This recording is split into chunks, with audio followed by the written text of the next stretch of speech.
Okay, so Apple's 2026 lineup is officially here. And honestly, it's a little weird. In this explainer, we're going to break down the company's new, very polarizing strategy.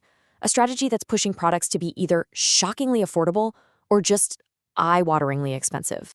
This quote right here really nails it. Apple is going all in on cheap, and at the exact same time, they're making their high-end gear wildly more expensive. It's like they've completely abandoned the middle ground. The big question is, well, why are they doing this?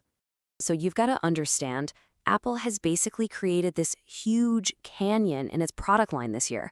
New devices are either surprisingly cheap or they are unbelievably powerful and pricey, with a lot less in that comfortable middle spot we're all used to. Let's start at the bottom of this new product ladder, okay? We're going to look at a brand new and very, very affordable machine, the MacBook Neo. Get this, it starts at just $599. I mean, seriously, that is an absolutely shocking price for a new Apple laptop. It's nearly half the price of what the MacBook Air used to be as the so-called entry-level option. Right, so your first thought is probably that the build quality must be terrible. But it's not. It's still that premium aluminum, it feels great in your hands, and the screen is sharp, just as bright as the MacBook Air. So the cost cutting had to happen somewhere else. So where'd the savings come from? Well, it really comes down to two big areas. First, the keyboard has no backlight. Yeah, a little weird for a modern laptop. And second, the performance is, let's say, deliberately limited. You're getting a phone chip, slower storage, and less RAM than the Air. This machine is built for the basics and absolutely nothing more. And this quote pretty much tells you everything. Who is this for? It's for students. It's for people who live in a web browser, doing Google Docs and watching YouTube. Apple has intentionally made a huge performance gap here, making that upgrade to a MacBook Air feel completely necessary for anyone who needs to do even a little bit more. And hey, this isn't just a one-off thing. We're seeing the exact same playbook with the new iPhone 17e. It's got double the base storage of the regular model and a giant battery, which is fantastic value. But it cuts corners hard with a dated design, a slower 60Hz screen, and a very, very basic camera. Okay, now let's move up to the middle of the lineup and see how these new cheap products are messing with Apple's most popular machine, the MacBook Air. Yup, the MacBook Air costs more now. It starts at $1099, a full $100 more than it used to. Now, Apple will try to tell you it's because it comes with double the storage, but what they really did was just get rid of the cheaper, lower storage model, which is a pretty clever way to force a price hike. But look, even with that price increase, this thing is still the best all-around laptop for most people out there. If you need more power than that new Neo, but you don't need a full-blown Pro machine, the Air still hits that perfect sweet spot. All right, let's jump to the other end of the spectrum, the unbelievably powerful and, you guessed it, even more expensive new MacBook Pros. The new Pro models are getting a pretty similar treatment to the Air. The base storage is now doubled to a full terabyte, which is great, and they get that new M5 Max chip.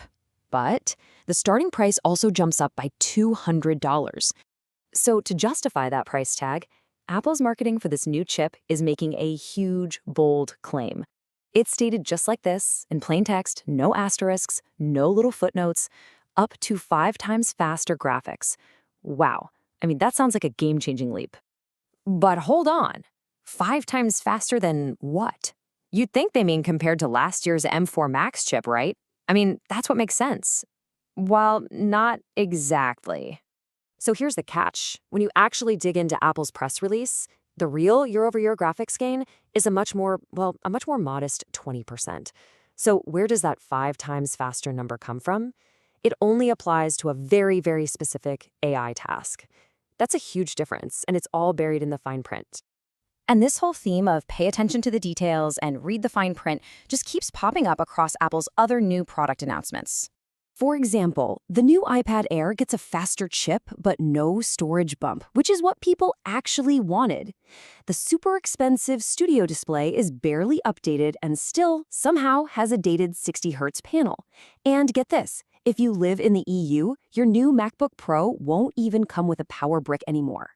So, what does all this mean when you put it together? Why is Apple polarizing its lineup like this and creating these two extremes?